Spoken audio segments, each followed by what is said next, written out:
কোরআনুল কারীমে এই কথা স্পষ্ট আছে। প্রত্যেক ব্যক্তির প্রতিটা পাপ এর কারণ কি? গাফলত। বিশ্বাস করে কোরআনুল কারীমের মধ্যে আছে যত লোক জাহান্নামে যাবে সকলের জাহান্নামে যাওয়ার কারণ কি? ভিন্ন ভিন্ন পাপ আছে। কেউ কুফরি করছে, কেউ শিরিক করছে, কেউ মুনাফিকি করছে, কেউ বিদআত করছে, কেউ কবিরা গুনাহ করছে, ইত্যাদি ইত্যাদি কারণ। কিন্তু আল্লাহ তাআলা বলছে এগুলো তো আছেই বিষয়, ভিন্ন ভিন্ন গুনাহ পাপ, কিন্তু সবার সম্মিলিত একটা কারণ হলো এরা সকলেই ছিল গাফল। কেন কুফরি করলো? গাফলতের কারণে। কেন শিরিক করলো? গাফলতের কারণে। কেন নেফাক করলো? গাফলতের। আল্লাহকে না বুঝার কোনো কারণ নেই, আল্লাহকে না চিনার কোনো যুক্তি নেই। কেন চিনলেন না? চারিদিকে এত কোটি আসবাব আল্লাহকে চিনার জন্য আল্লাহ রাখছে যে যেদিকে তাকাবে ওই দিকেই যদি একটু ভাবে, দেমাগ খাটায়, সে আল্লাহকে পাবে। এটা একটা সহজ বিষয়। যেই কোনো আমরা ছোটবেলায় আমরাও তো ওয়াজ শুনতাম, তো আমগোর সময় তো দেখছি মুরব্বী ওয়াইজরা হুজুররা কইতো যে বাবা ভেবে দেখেন একই ঘরের এক ডেকসির ভাত, বাচ্চা খাইয়া জোয়ান হয়, জোয়ান খাইয়া বুড়া হয়। হ্যাঁ, তাইলে একই ডেকসির ভাত, একই চালের ভাত, একজনে খাইয়া জোয়ান হইল, আরেকজনে খাইয়া বুড়া হইল, তো বুঝা গেল এই ভাতের কিছু না, এটা অন্য কেউ করছে। যদি এই ভাতের চাইলেই জোয়ান বানাইতো তো সবাই জোয়ান হইত, আর এই ভাতের চাইলেই যদি বুড়া বানাইতো তো সবাই বুড়াই হইত। তাহলে বুঝা গেল ভিন্ন কেউ। এই যে আল্লাহকে চিনার জন্য ভাতের চাইলে যথেষ্ট। এক মহিলা চরকি ঘুরাইতেছে, আগের দিনে যে সুতা কাটতো এরকম বুড়া মহিলারে, তো একজনে জিজ্ঞাসা করছে, বুড়ি সারা দিন রাত তো চরকি কাটো, হ্যাঁ আল্লাহ আছে মনে হয়নি? আল্লাহরে চিনুনি? আল্লাহ আসেনি? কাহা আছে? কেমনে বুঝলা? কই আমার এই যে চরকিটা ঘুরাই এটা দিয়ে আমি বুঝছি আল্লাহ আছে। কেমনে বুঝলা? কয় এইটা এই ছোট্ট একটা চরকি, যদি আমি সুতা কাটি, সুতা এইটা আমি ঘুরাইলে ঘুরে, আমি না ঘুরাইলে এটা জায়গা থাকে। তাই এই ছোট্ট একটা চরকি যদি আমি না ঘুরাইলে ঘুরে না, আমি ঘুরাইলে ঘুরে, এত বড় সৃষ্টি বুঝি এমনি এমনি ঘুরে। এটা তো এমনি বুঝা যায় যে এত বড়টা কেউ একজন ঘুরাইতেছে, এই জন্য বুঝছি আল্লাহ আছে। তাইলে কেউ তার চরকির দিকে তাকাইলে কি খুঁজে পায়? আল্লাহ। জিদার দেখতা হো তু হি তু, হাজার মে সাজার মে তেরে রঙ্গ বু হ্যায়। বুজুর্গানে দিন বলে যে আল্লাহ যেদিকে তাকাই যেন আপনাকেই দেখি। পাথরের দিকে তাকাইলেও আপনাকেই দেখি, গাছের দিকে তাকাইলেও আপনাকেই দেখি। জিদার দেখতা, যেদিকেই দেখি মনে হয় যেন কাকে দেখা যায়? আল্লাহকে দেখা যায়। আমার আল্লাহর কুদরত দেখা যায়। এই জন্য আল্লাহ তাআলা বলছেন অফি আনফুসিকুম ফালা তুবসিরুন। আল্লাহ তাআলার কুদরত, আল্লাহ তাআলার অস্তিত্ব, আল্লাহ তাআলার উপলব্ধি এ তো তোমার নিজের মাঝে, তুমি কি দেখো না? ফালা তুবসিরুন, তোমরা কি দেখবে না? 800 কোটি মানুষ একই বরাদ্দ চেহারায়, কিন্তু ভিন্ন। নাক একটাই সবার, চোখ দুইটাই, কান দুইটাই, ঠোঁট দুইটাই। 800 কোটি মানুষের জন্য বরাদ্দ একই পরিমাণ, কিন্তু চেহারা ভিন্ন। সুবহানাল্লাহ। এজন্য যেই কোনো কিছুকে দেখতে নিজের মাঝে কিংবা চারিদিকে আল্লাহ তাআলার পরিচয় পাওয়া যায়। তাহলে এই জন্য বললাম আর কি, আল্লাহকে না চিনার কোনো কি নাই, যুক্তি নেই। আল্লাহকে না বুঝার কোনো কারণ থাকতে পারে, তাহলে কেন বুঝলো? খামখেয়ালি করছে। বুঝেন না কি করছে? গাফলতি, খামখেয়ালি। নামাজ না পড়ার কোনো কারণ নেই, কেন পড়ে নাই? খামখেয়ালি। খামখেয়ালি। হারাম খাওয়ার কোনো দরকার নেই, হালাল দিয়েই প্রয়োজন পূরণ হয়। আল্লাহ পূরণ করবে, ওয়াদা দিছে, দিচ্ছে, করতেছে। হাজার লাখ মানুষ আছে যাদের জীবন তারা হালাল রোজগার দিয়ে চালাইতেছে, 10,000 টাকা দিয়েও মাত্র অনেকের 1 মাসের ফ্যামিলি চলতেছে। তো ওটা কেমনে চলে? এই পৃথিবীর বাজার থেকেই তিনি বাজার করেন। তাইলে বুঝা গেল হালাল দ্বারা এই লক্ষ লক্ষ ইমাম, মুয়াজ্জিন, খতিব, আলেম, ওলামা, দিনদার এরা চলতেছে অল্প আয় দিয়ে, বউ বাচ্চা, স্ত্রী, সংসার এগুলো নিয়ে ভিক্ষা করে না। তাহলে সম্ভব, কিন্তু এরপরও কেন মিথ্যা বলছে? কেন ওজনে কম দিচ্ছে? কেন সুদ খাইতেছে? কেন ঘুষ খাইতেছে? কেন কিস্তি নিতেছে? কারণ একটাই, কামখেয়াল। আখিরাত লাগবে না, পরকাল লাগবে না, আমার নগদ দুনিয়া হইলেই চলে। কারণ আমি আব্দুদ দুনিয়া, আমি হলাম দুনিয়ার গোলাম,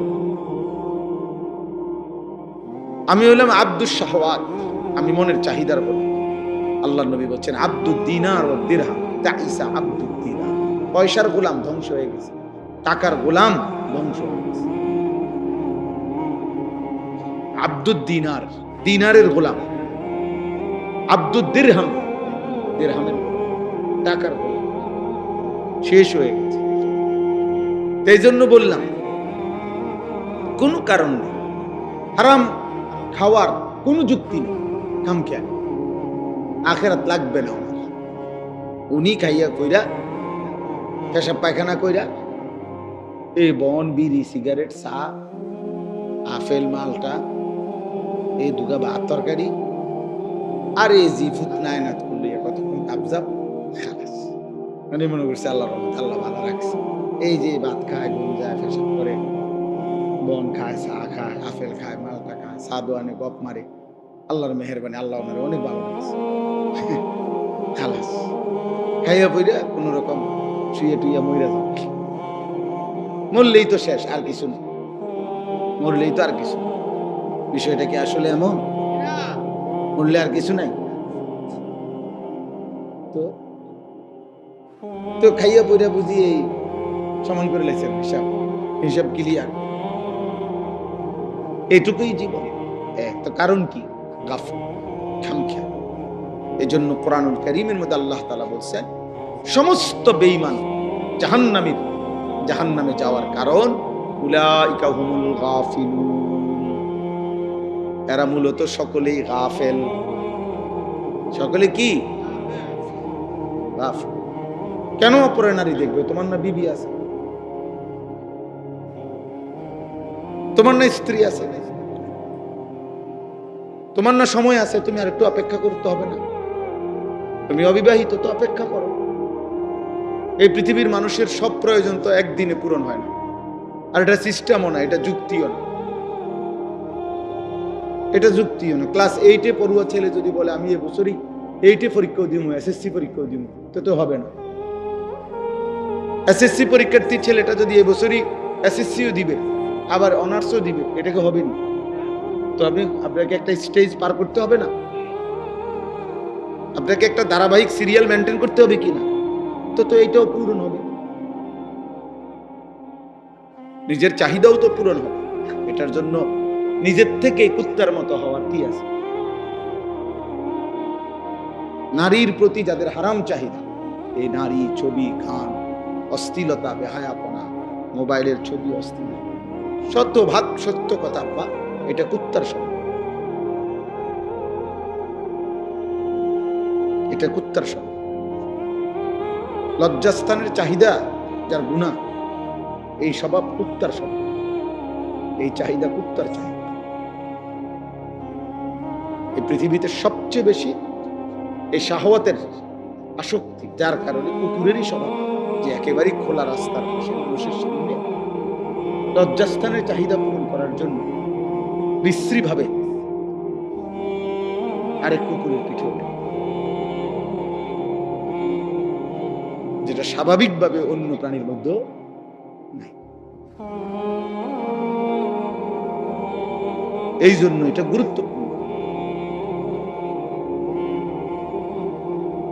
শাহওয়াতের তাবেদার এটা জানোয়ারের আখলাক, মানে লজ্জাস্থানের চাহিদার প্রতি যে এই কারণে যে গুনাহ করে, অথচ সেটা পূরণের হালাল ব্যবস্থা আল্লাহ রাখছে। তাহলে কারণ কি? এই খামখেয়ালি। এই জন্য বললাম আরে সমস্ত পাপের, সমস্ত পাপীর, আমি কিংবা আপনি, সমস্ত জাহান্নামে যাওয়ার একটা অন্যতম প্রধানতম কারণ কি বলেন না? কি? উলাইকা হুমুল গাফিলুন ইকতারাবা লিন-নাসি হিসাবুহুম ওয়া হুম ফি গাফলাতিন মুরিদুন। আল্লাহ বলে মানুষের হিসাবের সময় কাছায় গেল, অথচ সে গাফেল হয়ে আমি আল্লাহ থেকে বিমুখ হয়ে রইল। ওয়া হুম ফি গাফলাতিন, এখনো দেখি তারা গাফেল। মুরিদুন, আমি আল্লাহর হুকুম থেকে বিমুখ। বয়স হয়ে গেছে 60, এখনো গাফেল, বিড়ি খায়। মরবেন কোন দিন? বয়স হয়ে গেছে 60, এখনো চা দোকানে নর্তকীর নাচ দেখে। মরবেন কোন দিন? কি খবর চাচা? বয়স হয়ে গেছে 60, এখনো কথা বললে গালি দেন, ব্যাপারটা কি? হ্যাঁ, ভুলে গেছেন আপনার বয়সী কেউ মরে নাই, আপনার চাইতে কম বয়সী কেউ মরে নাই। আপনি পর্যন্ত কারো জানাজা পড়েন নাই, কারো লাশ কি আপনি দেখেন নাই? এত লাশ, এত জানাজা, এত মৃত্যু, এত কবর, এত দাফন, আপনারে কি কবর মনে করায় নাই? হ্যাঁ, কারণটা কি? গাফেল। আর কি কথা বলেন? আলহাকুমুত তাকাসুর হাত্তা যুরতুমুল মাকাবির। আল্লাহ বলে বান্দা দুনিয়া বাড়াইবার নেশা তোমারে গাফেল করে দিল। আলহাকুম অর্থ গাফেল করে দিল, গাফেল। আনসাকুম ভুলাইয়া দিল আখিরাত, আখিরাত আখিরাত এই গাফলত। কোরআনে বহুভাবে এই কথাটা আল্লাহ তাআলা বলছেন, গাফেল হইও না, গাফেল হইও না। গাফলত অভিশাপ। নবীজি সাল্লাল্লাহু আলাইহি সাল্লাম, শুনেন, নবী সাল্লাল্লাহু আলাইহি সাল্লাম তার 63 বছরের জীবনে আল্লাহ তাআলার কোন এক জাররা, এক বিন্দু, এক সুতা আল্লাহ তাআলার একটি হুকুম পালনের ক্ষেত্রে জাররা পরিমাণও কোনোদিন কমতি করে নাই, ঘাটতি করে নাই, বিরতি দেয় নাই, বাদ দেয় নাই, অবহেলা করে নাই। এক সেকেন্ডের জন্য কোনোদিনও না, কোনোদিনও না। নবী সাল্লাল্লাহু আলাইহি সাল্লামের অসংখ্য কাজে নবীর ফিকির, মেহনত, নবীজির অস্থিরতা, নবীজির পেরেশানি, কষ্ট আল্লাহ বরঞ্চ সান্ত্বনা দিয়া থামাইছে। দোস্ত, যেভাবে আপনি দাওয়াতে মানুষকে আল্লাহর দিকে ফিরাবার জন্য পাগল হয়ে যাচ্ছেন, আপনি তো মরে যাবেন। যেভাবে সারা রাত জেগে থাকেন, বন্ধু আপনার তো কষ্ট হচ্ছে, আপনি একটু থামেন। এইভাবে আল্লাহ থামাইছে বড়, বুঝেন নাই কথা? আল্লাহ আরো উনার থেকে কি করছেন? কমাইছেন।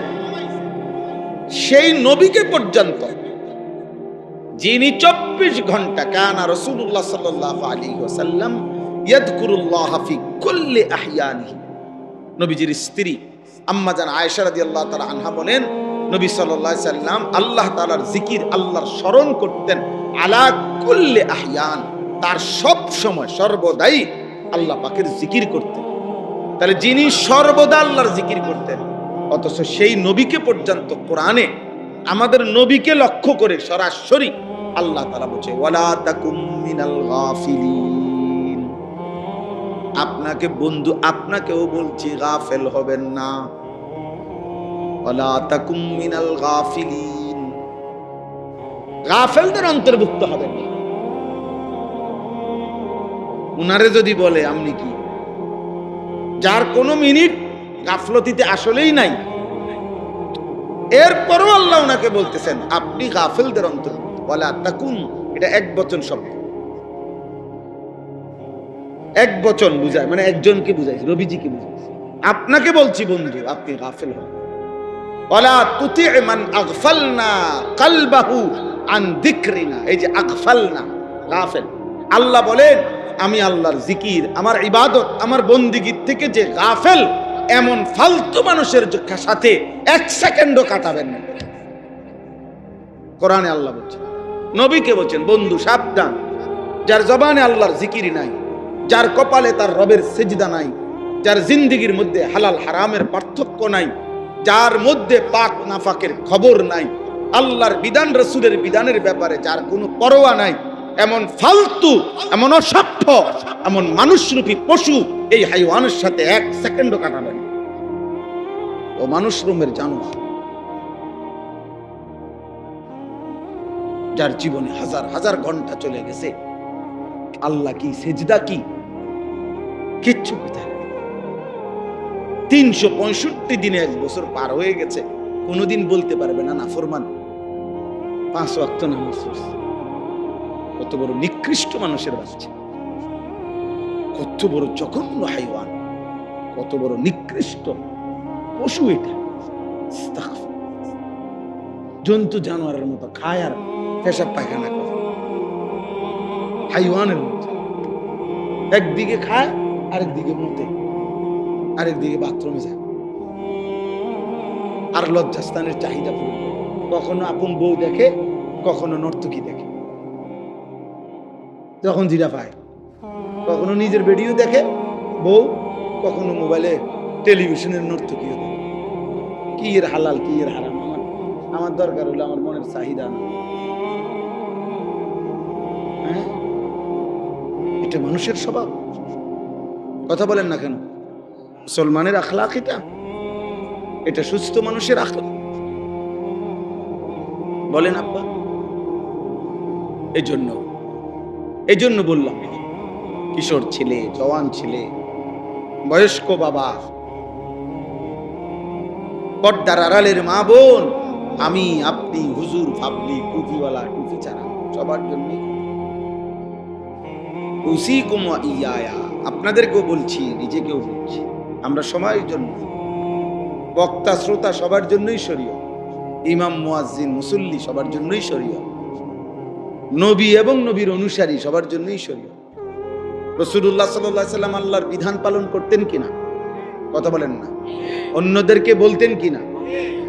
তাইলে নবী উম্মত উভয়ের জন্যই বিধান, ইমাম মুসল্লি সবার জন্যই কি বিধান, বক্তা শ্রোতা সবার জন্যই বিধান। আমানার রাসূলু বিমা উনজিলা ইলাইহি মির রাব্বিহি ওয়াল মুমিনুন।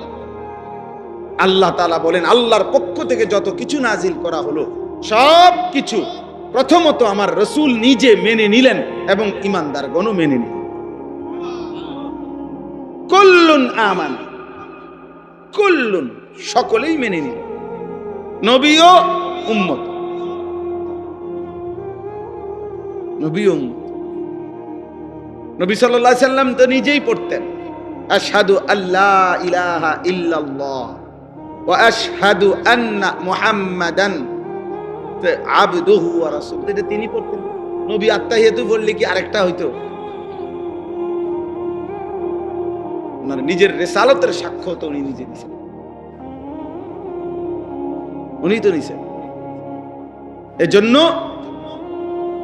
আমাদের প্রত্যেকের জন্য এটা যে গাফেল না হওয়া, গাফলত, আহা আপনাদের এই এক ব্যাধি, আমাদের এই অসংখ্য মুসলিম ছেলে পেলে, বয়স্ক বাবা, খবর না, রাত হইতেছে, দিন আসতেছে, দিন যায়, রাত আসে, এক রকম, এক তাল, এক সুর, এক জীবন, সমান তালে নিয়ম মাফিক বিড়ি খাইতেছে, নিয়ম মাফিক গালিগালাজ করতেছে, এক রং প্রতিদিন, কোনো 19-20 নেই। চিন্তা করছেন, বয়স বাড়ে, হায়াত কমে, কিন্তু জীবনের পরিবর্তন কি বিষয়টা? এমন দুর্ভাগ্য হইল কেন? এমন বদনসিব হলাম কেন? বছর যায়, সপ্তাহ যায়, মাস যায়, অথচ কথা তো ছিল একজন ইমানদারের জীবন প্রতিদিন আখিরাতের দিকে বাড়বে, দুনিয়ার থেকে কমবে। দুনিয়ার লোভ কমবে, আখিরাতের আগ্রহ বাড়বে।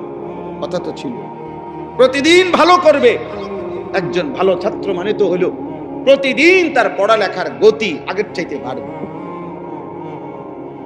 তাহলে যার জীবন জান্নাতের দিকে, যে আখিরাতের যাত্রী, গন্তব্য যার হাসরের মাঠ, গন্তব্য যার ফুলসিরাত, যাকে 30,000 বছরের ফুলসিরাত পার হইতে হবে একা, যাকে 50,000 বছরের হাসরের ময়দানে দাঁড়াইতে হবে খোদার কসম একা,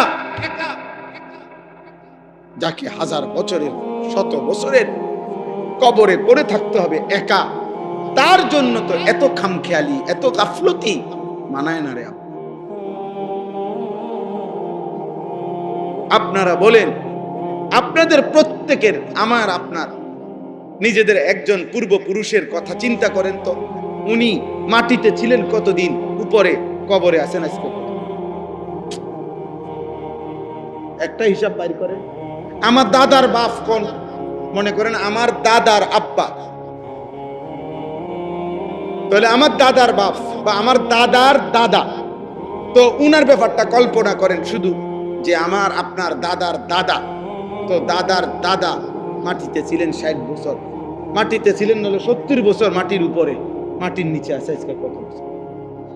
আমার বয়স 45, তো আমার বাপের বয়স যদি ধরেন 60, আমার দাদার বয়স যদি ধরেন আরো 60, আমার দাদার আব্বার বয়স যদি ধরেন আরো 60, আর তার আগে যদি আমার দাদার দাদা মরে থাকে, তাহলে তো এখানে পার হয়ে গেছে মনে করেন 200 বছর, পার হয়ে গেছে মনে করেন 300 বছর। তাইলে মনে করেন আমাদের এক একজনের পূর্বপুরুষ যিনি মাটিতে ছিলেন হয়তো 60 বছর, কবরে আছে 300 বছর, তাহলে যদি কবরের আযাব চলে, তো কবরের আযাবে আছে আজকে কতদিন, কবরের উপরে লাফাইছে, ফালাইছে, ভোগ করছে আর কত। হিসাব করে, ইনসাফ করে।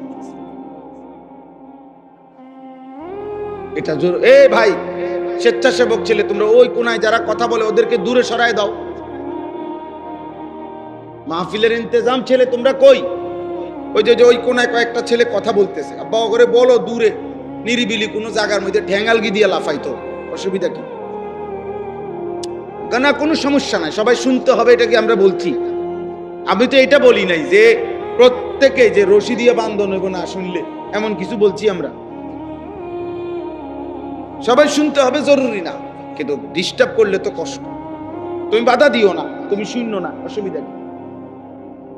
ক্ষতি করো না তুমি। তাইলে বলেন, এই জন্য আমি আপনাদের কাছে, আচ্ছা আপনারা আর একটা বেঈমানের কথা পূর্বের জামানার যে কোনো ভাবেন তো, যে কোনো একটা নাফরমানের কথা ভাবেন। আচ্ছা ধরেন আবু জেহেল, ধরে নেন, আমরা একটা হিসাব করি, আবু জেহেলের নামটা ভাবেন। এখন হইলো আরবি হইলো 1447 হিজরি। কত হিজরি কোন? মানে আজ থেকে 1447 বছর আগে আমাদের নবী সাল্লাল্লাহু আলাইহি সাল্লাম মক্কা থেকে হিজরত করে মদিনায় গেছেন। তাহলে হিজরতের পরে কত বছর হইল? 1447 বছর চলতেছে রানিং। আর এক বছরের মাথায়, মানে হিজরতের 1 বছর পরে বদরের যুদ্ধ হয়েছে। এই বদরের যুদ্ধে এই আবু জেহেল, এই বেঈমান মৃত্যুবরণ হয়েছে। তাইলে এখন বলেন তো আপনারা, যে এই আবু জেহেল কবরে আছে আজকে কত বছর? মাশাআল্লাহ, সোজা হিসাব কিনা, কত বছর? এখন আপনি বলেন মাটির উপরে ছিল কত বছর? 1200 বছর, 60 বছর, 70 বছর, নয়তো 80 বছর, এর বেশি তো হইতো না। তাহলে 60, 70, 80 বছর ধরে নিলাম, 70 বছর ধরে নিলাম, 100 বছর, 100 বছর তো হবে না, ধরে নিলাম। যদি 100 বছরও এই বেঈমান মাটির উপরে থাইকা অহংকার করে থাকে, জুলুম গুনাহ করে থাকে, এই নাফরমান তো আমাদের চোখের হিসাবে, আমাদের স্বাভাবিক হিসাবে কবরের আযাব, এই বেঈমানের কবরে কষ্ট আযাব চলতেছে আজকে 1446 বছর। এবার বলেন ইসরাফিল ফু দিবে কোন দিন, সেই পর্যন্ত কত বছর হবে? এবার বলেন হাসরের ময়দানের 50,000 বছর এই বেঈমান পার করবে কেমনে? এবার বলেন 30,000 বছরের ফুলসিরাত এই বেঈমান পার করবে কেমনে? এবার বলেন অনন্তকালের জাহান্নামের আগুন এই নাফরমান শুনে।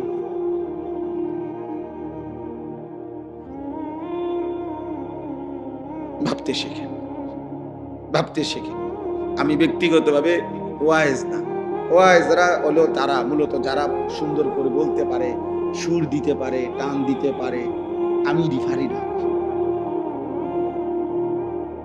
এই জন্য তেমন কোনো ওয়াইজ না, কিন্তু আমি মনে করাইতে চাই, মনে করাইতে চাই। বউ আব্বা, বউ বউ, বসো বাবা বসো, অল্প কিছুক্ষণ বসো। কি করবা, বিপদে পড়ে গেছো, আইয়াও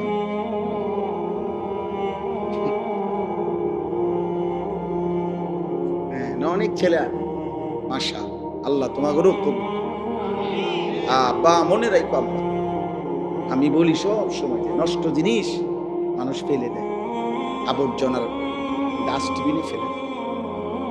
পচা জিনিস, দুর্গন্ধ, নষ্ট আবর্জনা মানুষ ফেলে দেয়, কেউ আবর্জনা জমা রাখে না।